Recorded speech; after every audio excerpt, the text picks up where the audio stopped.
What Grove City could have done, and it would have been a much better response to the cultural moment, is establish a heritage walk on campus and vow that they were going to put up a statue for every statue that was being pulled down around the country by the savages.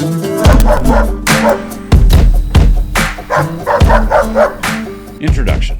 I said that I was going to follow up on the Grove City story, and so here I am, following up on it.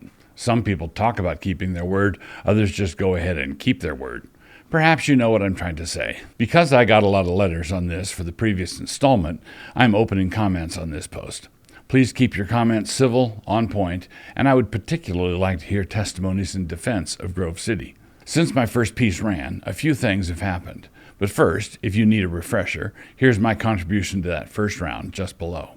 Since that time, if you have an account with the Daily Wire, you can read something that they published on all of this. Josh Abatoy, who wrote the initial piece for American Reformer, followed up with another article for the American Mind. And then we have this very revealing podcast put out by the Classical Learning Test, in which Jeremy Tate of CLT interviewed Lee Wishing of Grove City, Carl Trueman of Grove City, and Megan Bosham, who wrote the Daily Wire piece. The CLT podcast was particularly illuminating, if for no other reason than to illustrate how people-y and complicated these things can be. But however complicated it can get, our duties need to remain plain. In the podcast, Megan Bosham did an outstanding job of pursuing the actual issues at hand. Carl Trueman made a couple of really substantive points, and Lee Wishing was basically caught in an impossible situation. More on all that below. There are 4 areas of concern that have been raised about the situation at Grove City. The first was an education class that had woke books in the syllabus and nothing but woke books in the syllabus. The second issue was the lineup of woke speakers at chapel, radiating various meter-bouncing curies of wokeness. The third was the fact of multiple reports from students saying that the RA training there was also doing the wokey-pokey. And the last issue has to do with the mere existence of a diversity office and whether or not it had any involvement in the first 3 issues. Megan Bosham was gracious but firm and kept the whole discussion from wandering off the point. Carl Trueman didn't pretend to know anything about the particular allegations, and so was not there to testify about them, but he did make a couple of general points that were really valuable. One was his observation that any institution the size of Grove City is going to have management problems. As P.G. Woodhouse once put it, somebody is always up to something, and the rest of them are up to something else. The real test, Trueman said, will come in how the board and administration respond when something like this hits the fan. I believe this is exactly correct, and there will be more on this below. Everything rides on this, actually. The second thing Trueman pointed out that was helpful was that the mere presence of dodgy books on a syllabus tells you nothing about the course. He cited some of his own classes, and I could add my own testimony to the same effect. Another good point Trueman made, and which needs to be remembered, is that these things are all personnel issues, and as such have to be handled judiciously and deliberately. It would not be right to have an uproar over something and have somebody thrown off the sled to the howling wolves on the following Monday. I'm against lynch mob justice wherever people might want to apply it. So Grove City cannot appease the parents by saying, following the lead of the wise woman of Abel Beth Makkah, that the head of Sheba, son of Bichri, will be thrown to them over the wall. 2 Samuel 20:21. But Grove City can say that these allegations will be thoroughly investigated and that if it is found that there was any level of wokeness involved in any of these incidents, the people found to have been responsible will be fired. They can say that. And incidentally, in the meantime, they also need to stop complaining about how the parents published their petition. All the concerned voices in this are concerned about substance, and it is the perennial temptation of administrators to circle the wagons of bureaucratic process in cases like this. And besides, the parents maintain that they did try to communicate with the college about these things before going public. So in the meantime, the college needs to stop complaining about how this controversy was put into play. The issue is really a pretty simple one. Are there any woke people employed by Grove City doing woke things? If a customer of Wendy's complains to the Evening News about a mouse head he found in his chili, the PR guy for Wendy's should not respond by complaining about how that customer had actually called the wrong hotline at corporate headquarters. Quote, had he just made the effort to call the right number, we would have been all over it. That is a losing move and at some point becomes a new grievance. As an aside, and I don't want to be taking too much upon myself, but I think there were a handful of dark references to me and my blog in that discussion. If you listen to the podcast, you will understand why I can't be sure, but there were oblique warnings about the blogosphere's involvement in all this. And yet, I don't want to be like that spectator at the football game who thought that every time the offense went into a huddle, they were somehow talking about him. So let me just assume they were talking about me so that I can offer my think nothing of it thanks, and we can all move on. This is not an attempt by a New St. Andrews guy to hobble a competitor. It is my earnest hope that Grove City gets through this successfully and retains its earned position as one of the few remaining conservative institutions in higher education. I hope 10 years in the future that NSA loses some students we were recruiting to Grove City and that the students concerned would get a first-rate education. The thing that would be a shame would be if their parents sent them there expecting one thing and then got quite another. More than mistakes. The education class that had all the woke titles in the assigned reading was heavily advertised, and the posters were of the raised fist, raised consciousness variety. Trueman came in at that point and said that there was no question that the advertising for that course was a quote-unquote mistake, and everybody agreed on that.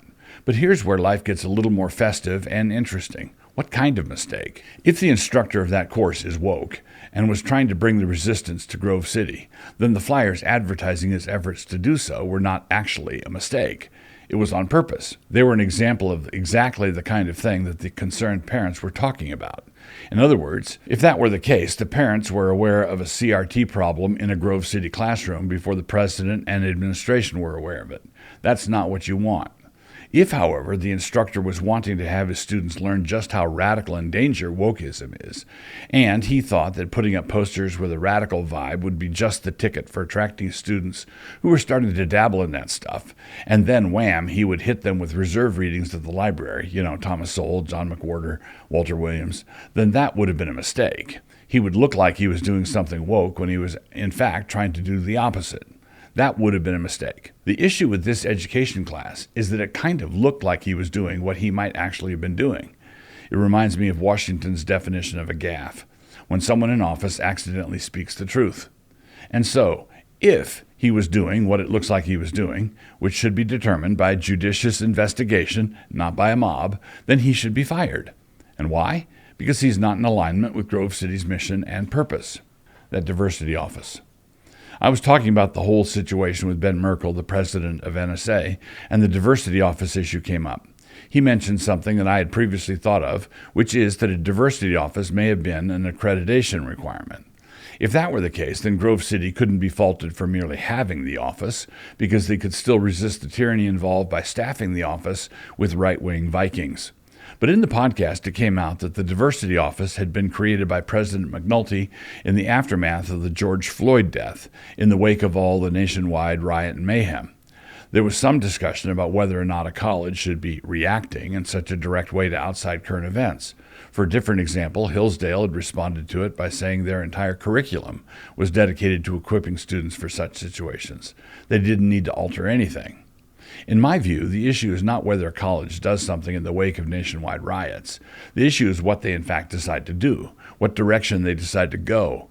Colleges don't exist in a bubble, and we are affected by events and movements in the broader culture.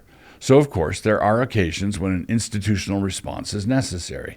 But when the left explodes with rage and starts burning down cities in order to make the whole country bow to their totalitarian demands, for a college to choose that moment to decide that what this country needs is another diversity office in higher education speaks of a worldview tone deafness. What Grove City could have done, and it would have been a much better response to the cultural moment, is establish a heritage walk on campus and vow that they were going to put up a statue for every statue that was being pulled down around the country by the savages. And because the statues being put up would represent quite a disparate group, abolitionists, explorers, missionaries, Quakers, Confederate generals, Union generals, and more, the nickname for the walk that would develop over time would be Diversity Walk. The matter of Caesar's wife. When Julius Caesar divorced his second wife, Pompeia, he said that, quote, "My wife ought not even be under suspicion," close quote. This gave rise to a proverb, one which ran along the same lines. Caesar's wife ought to be above suspicion.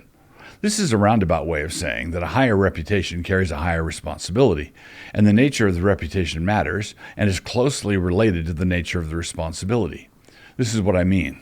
There are a handful of colleges that have built a reputation that appeals to a constituency that is deeply conservative. To speak in the parlance of the day, the fact that these colleges are resisting the general leftward tide is an essential part of their brand. I am talking schools like Hillsdale and Grove City and Patrick Henry and New St. Andrews. This is an essential part of what they are about.